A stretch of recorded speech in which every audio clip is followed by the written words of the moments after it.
हैं। पूज्य श्री राधा बाबा के पावन चरित्र का कथन श्रवण करते हैं। प्रसंग चल रहा है पूज्य बाबा और भाई जी महाराज और 600 यात्री साथ में तीर्थ यात्रा के लिए जो ट्रेन है उसी ट्रेन से चल रहे हैं। पूज्य श्री राधा बाबा और भाई जी महाराज और समस्त तीर्थ यात्री अब तीर्थ यात्रा की ट्रेन सीधे यहाँ मथुरा स्टेशन से फिर ओंकार महाकालेश्वर के दर्शन, फिर वहां से ठाकुर श्री सीताराम ओंकार जी महाराज संत के दर्शन, फिर वहां से चित्तौड़गढ़ पहुंची। चित्तौड़गढ़ भारतवर्ष का एक महान सांस्कृतिक तीर्थ है। पूज्य श्री राधा बाबा जी भी ये देखो भगवत भजन का प्रभाव, बाबा जहां पहुंचते हैं उसी भाव का जो अद्भुत अद्भुत रहस्य उनके हृदय में प्रकाशित होने लगता है। राधा बाबा कह रहे हैं कि ये स्थान तो त्याग और बलिदान की चरम सीमा के परमाणुओं से युक्त है। चित्तौड़ के वातावरण में त्याग और बलिदान समाया हुआ है। वैसे राजस्थान की बात ही क्या, समग्र भारत में कहीं देखने को ऐसा बलिदान नहीं मिला जैसा चित्तौड़ में। चित्तौड़ की भूमिका कण कण पूर्ण पवित्र एवं बलिदान से युक्त है। राधा बाबा यहाँ के 4 ऐतिहासिक स्थानों में बहुत भाव से उद्दीप्त हो उठे। प्रथम स्थान तो वो जो चित्तौड़ का दुर्ग द्वार, जहां जयमल जी और फत्ता का बलिदान हुआ, वो स्मारक स्थल। पूज्य राधा बाबा कह रहे थे कि भक्ति चाहे प्रभु की हो चाहे देश की हो, भक्ति तो भक्ति है। यदि तत्सुख भाव से शुद्ध त्यागमयी वृत्ति से सर्वोत्सर्ग मूलक भक्ति की जाए तो श्री कृष्ण से अपनी ही भक्ति मानकर स्वीकार कर लेते हैं और उसका प्रभु आदर करते हैं। राधा बाबा कह रहे हैं हमारी दृष्टि में राजा की भक्ति, देश की भक्ति और भगवान की भक्ति कहने में 3 पृथक है, वस्तुतः एक ही बात है।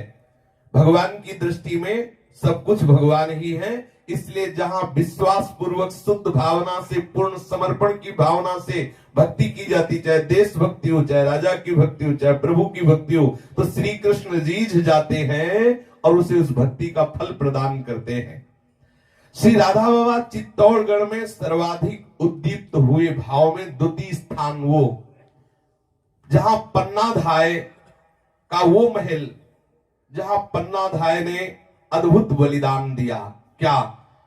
अपने राजकुमार उदय सिंह को बचाने के लिए पन्नाधाय ने अपने बेटे का अपने सामने कत्ल करवा दिया। राधा बाबा उस महल में पहुंचते ही रुक गए और गंभीर मुद्रा में बैठे रहे और श्री कृष्ण से लड़ाई करने लगे अंदर ही अंदर। श्री कृष्ण से मचल उठे कि मैं देख रहा हूं पन्नाधाय का भी कल्याण नहीं हुआ, क्योंकि वो कोई कृष्ण भावना से युक्त थोड़ी थी। पन्नाधाय का कल्याण नहीं हुआ, लेकिन प्राण वल्लभ तुमने तो पूतना को भी परम पद दे दिया, पन्नाधाय को क्यों नहीं दिया? देखो संतों की इसीलिए अपार महिमा, ये जहां जाते हैं वहां किसी न किसी को भगवत प्राप्ति जरूर करा देते हैं। अब बाबा का चिंतन गया जब उस महल में पहुंचे जहां पन्नाधाय ने अपने बेटे का अपने सामने बलिदान, अपने बेटे का अपने सामने और राजकुमार की रक्षा के लिए बाबा मचल पड़े। उन्होंने परमोत्सर्गमयी धाय पन्नाधाय को भगवत प्राप्ति कराने के लिए कहा श्री कृष्ण से कि ये कौन सा सिद्धांत है जो तुम्हें जहर देने जा रही है, उस पूतना को तो आप परम पद दे रहे हैं। और ये यशोदा मैया जैसा भाव रखने वाली ये माता थी जो धाय थी। सोचो, जिन वात्सल्यमयी इस माँ ने अपने कोख के जन्मे पुत्र को जिस राजा के राजमहल में रह रही उस राजकुमार की रक्षा के लिए कटवा दिया, तुम्हारे हृदय में दया नहीं आई उसके प्रति? देखो, यशोदा मैया ने भी अपनी बेटी को आपकी सुरक्षा के लिए बलिदान करवा दिया था। कंस के हाथों में यह दिया तो कंस के हाथों में गई, कंस ने मारने की चेष्टा की। मुझे बिल्कुल यशोदा मैया से कम नजर नहीं आ रही ये पन्नाधाय। मैं आपसे प्रार्थना कर रहा हूं कि आप इसका कल्याण कीजिए, आप इसे भगवत प्राप्ति कराइए। आप हेतु रहित करुणामय समुद्र है, मैं आपसे नाराज हूं जब तक आप इसका कल्याण नहीं करेंगे। संतों की बड़ी विचित्र लीला है। पूज्य श्री राधा बाबा विचार कर रहे हैं। ये उस समय का प्रसंग है, चित्तौड़ के महाराणा संग्राम सिंह के वीरगति प्राप्त करने के बाद उनका बड़ा पुत्र जिसका नाम विक्रम, वो गद्दी पर बैठा। परंतु देखा गया कि विक्रम राज्य संभालने के योग्य नहीं है, उसमें वो गुण नहीं है जिससे वो राजा बन सके। तो राजपूती सरदारों ने महाराणा के छोटे पुत्र जो अभी 6 वर्ष के थे उदय सिंह को गद्दी पर बैठाकर उनकी सुरक्षा का भार दासी पुत्र बनवीर को सौंप दिया। अब बनवीर के मन में राज्य का लोभ हो गया, अतः उस राक्षस ने ये मन में विचार किया कि महाराणा के दोनों पुत्रों को मार डालूं और मैं राज्य का सर्वेसर्वा हो जाऊंगा। तो रात्रि के समय वो नंगी तलवार लेकर सोते हुए विक्रम को जाकर के मारा। फिर इसके बाद उदय सिंह की ओर आ रहा था।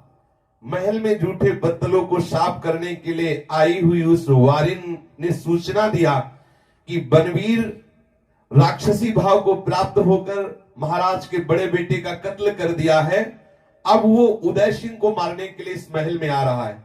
पन्नाधाय ने तत्काल विचार किया कि तत्काल क्या किया जा सकता है, उदय सिंह को कैसे बचाया जा सकता है।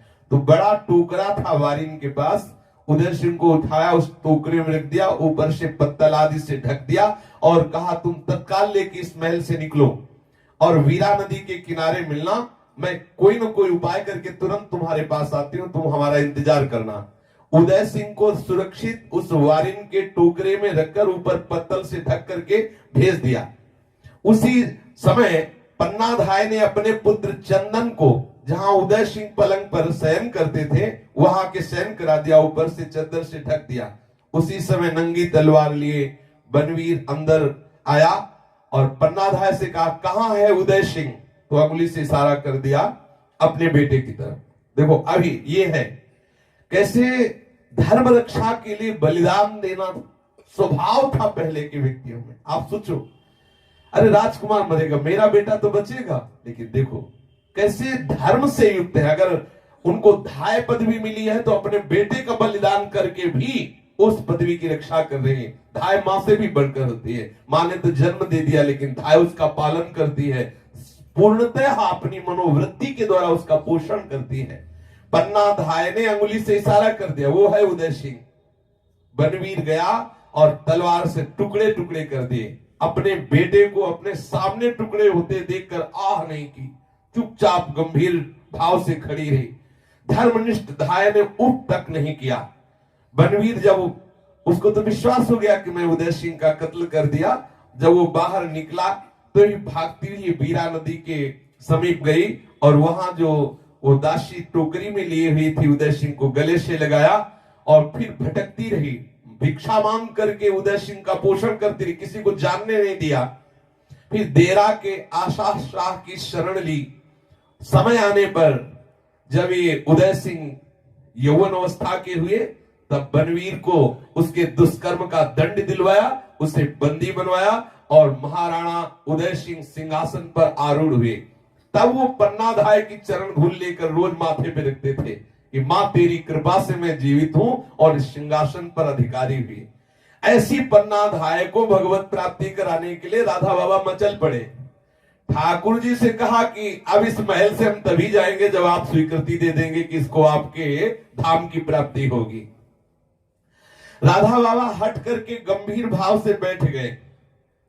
अब थोड़ी ही देर में भगवान की अहेतुकी कृपा से दृश्य दिखाई दिया। देखो तत्काल होता है, तत्काल पास होता है। ये नहीं कि जन्म होगा फिर साधना होगी फिर वो भगवत प्राप्ति, ऐसा नहीं। जो भगवत प्रेमी महात्मा उनके अधीन ठाकुर जी है, जैसा कहते हैं वैसे ही दस्तखत करवा लेते हैं और उनके दस्तखत में देर थोड़ी लगती, तत्काल। बहुत दिन हो गए ऐसा बलिदान करने वाली पन्नाधाय को अभी तक सदगति नहीं मिली। हट करके राधा बाबा विवाद कर बैठे ठाकुर जी से कि आप करुणा के समुद्र हो, आपको इसकी वो सदगति जो एक सदमाता को मिलनी चाहिए, जरूर मिलनी चाहिए। तुरंत बाबा के सामने एक दृश्य उपस्थित हुआ। देखा कि पद्म राग रचित पालना है। पालने में श्री लालजू महाराज हैं और यशोदा मैया धीरे धीरे पालना डुला रहे हैं और राधा बाबा बैठे देख रहे हैं कि श्याम सुंदर उस पालने पे झूल रहे, यशोदा मैया झुला रही और एक नई दासी खंभे की आड़ से देख रही है। तो राधा बाबा ने गौर से देखा कि ये नई दासी कौन है, तो श्री कृष्ण ने इशारा किया, ये पन्ना धाय है। कहां सदगति मिली? उसी भाव की। ब्रजेश्वरी यशोदा जी के घर में ही दासी भाव से श्री कृष्ण को दुलार करने का सौभाग्य, ये सेवा दिलवा दी।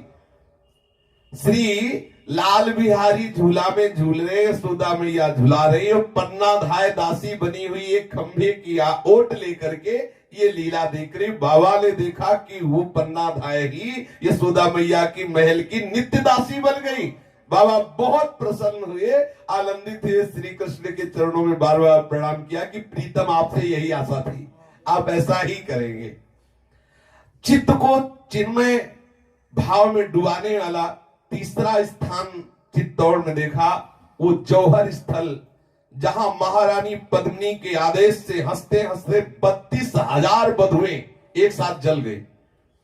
उस समय शायद मिलेच्छों का राज्य था, तो मिलेच्छों का कहीं स्पर्श न हो जाए, इस बात से महारानी पद्मिनी जी ने जितने भी 9 वधुएं थी सबको इशारा किया, सब हमारे साथ आओ, और आग लगवाई गई। और मैं महारानी सहित सब 9 वधुएं एक साथ आग में कूद गई। आग में झुलस करके मर जाना, जल के मर जाना उचित है, लेकिन म्लेच्छ हमारे शरीर को जीते जी छू जाए ये उचित नहीं है। धड़कती हुई अग्नि की ज्वाला में इन समस्त 9 वधुओं ने अपने जीवन का उत्सर्ग कर दिया। बाबा फिर वहां गए, बैठ गए, बोलो आप ही तो सब पतियों के रूप में हो, ऐसा पातिव्रत धर्म की आपके लिए अपने प्राण त्याग दिए और सैकड़ों वर्ष हो गए इस इतिहास को हुए और ये आपकी लीला में पहुंची नहीं। मुझे यहां से भी तभी चलेंगे जब जितनी ये सती हुई है ये सब आपकी लीला में पहुंचे। अनुसुईया जैसी सतियों के संकल्प से आप 6-6 महीने के बालक बन सकते हो और इनमें क्या कमी हुई? ये इसीलिए तो जली कि कोई पर पुरुष इनका स्पर्श न कर सके और ये अभी सृष्टि चक्र में ही है। नहीं नहीं, इनका आदर कौन करेगा यदि आप आदर नहीं करोगे? इन पावन स्त्रियों का अनादिकालीन माया भ्रम का नाश होना चाहिए जो ऐसी पातिव्रत धर्म से निष्ठा से युक्त है। श्री कृष्ण बोल उठे, अरे बाबा जी कितनों को परम पद दिलाओगे? श्री कृष्ण बोल उठे, हे मुंडित केश साधु महाराज, तुम कितनों को भगवत प्राप्ति कराओगे? तो राधा बाबा ने कहा, आपकी शक्ति में एक शब्द लगता है अनंत शक्ति, मतलब कोई गणना नहीं है। तो भैया आप हमसे गणना क्यों पूछ रहे हैं? आपके आगे एक लगता है अनंत, अनंत शक्तिशाली, अनंत। हमसे गणना क्यों पूछ रहे? तुम्हारी रुचि ही मेरी रुचि है, मेरी रुचि ही आपकी रुचि है। मैं तो ये मानता हूं कि इनके कल्याण की आपकी आप में रुचि आ गई, इसलिए मेरे हृदय में बात आई। नहीं, हम कब चित्तौड़ आना चाहते थे, आप ही तो लाए हो। तो ये देखो महापुरुष अगर आए हैं यहां तो ये सब भगवत प्राप्त होगी। ऐसे ही महात्माओं से, ऐसे ही महात्माओं की चरण धूल से जगत पावन होता। देखो कितनी दुर्लभ भगवत प्राप्ति वैसे ही बांट रहे हैं। ये राधा बाबा ने स्पष्ट देखा कि उसी जौहर कुंड से जली हुई असंख्य सती स्त्रियों के अंगों का दुर्धर्ष तेज मानो असंख्यों सूर्य प्रकट हो गए हों, सब चिन्मय गोपी रूप हो करके, क्योंकि सब नौ की सूर्य बधू सब जली थी, सब ज्योति पुंज तेजों में गोपी रूप धारण किया और देखा सब उस कुंड से निकल रही और देखा आकाश में स्थित है महामरकतमणि द्युति प्रकाश करने वाले श्री कृष्ण और वो सब ज्योतियां श्री कृष्ण में जाकर के लीन हो रही, अर्थात सब गोपी स्वरूप होकर श्री कृष्ण के रास में सम्मिलित हुई। एक अनिर्वचनीय अवस्था हो गई। राधा बाबा का शरीर कांपने लगा, ऐसा देख करके कि इतने कृपालु प्रभु, उनका शरीर कांपने लगा। महामरकत दिति श्री कृष्ण अत्यंत निकट में आकर राधा बाबा से प्रेम भरे वचनों से बोले कि मेरा सब खेल अब केवल तुम्हारी रुचि के अनुरूप होगा। आहा, ये है अधीन। देखो अधीन, भजन का प्रभाव देख लो। प्रभु क्या करे, ये कोई आश्चर्य की बात नहीं है। अब मेरा सब खेल आपकी रुचि के अनुसार होगा। आहा, पहला चतुराशी जी की पद की पंक्ति है, जोई जोई प्यारो करे सोई मोहि भावे। दूसरी है भावे मोहि जोई सोई सोई करे। ये स्थिति भावे मोहि जोई, अब जो मुझे रुच रहा है वही प्रीतम कर रहे हैं। उस जौहर भूमि को धन्य करते हुए, अर्थात जितनी भी सतियां हुई थी सबको श्री कृष्ण की प्राप्ति करा के देखा बाबा ने कि सब भुजाएं डाले हुए श्री कृष्ण की ग्रीवा में, श्री कृष्ण उनकी ग्रीवा में, और मंद मंद चलते हुए हर उस नववधु को गोपी रूप में श्री कृष्ण आलिंगन किए हुए देखा। बाबा महा आनंदित हो रहे और करे, हे प्रीतम, हे प्राण वल्लभ, आपके अधरों का ये सुंदर मुस्कुराता हुआ स्वरूप देखकर मेरा हृदय आनंदित हो रहा है। तो श्री कृष्ण नजदीक बोल रहे हैं कि बाबा ये मेरा विनोद, ये मेरा विनोद, ये मेरा स्वभाव, ये मेरी सुलभ क्रिया आपसे ही है, आपसे ही। कितना प्रभु अधीन हो जाते, कितना अधीन हो जाते हैं। प्रत्यक्ष देख लो ये प्रेम की दशा। जिन्होंने अपना जीवन प्रभु को समर्पित कर दिया, भजन परायण, उनका कल्याण हो जाता है, ये बात अलग। वो कितनों का कल्याण, सतर दिशा लोकांत तारे, ये नारद जी की बात जो भक्ति सूत्र में है, ये बाबा सिद्ध करके दिखा रहे हैं।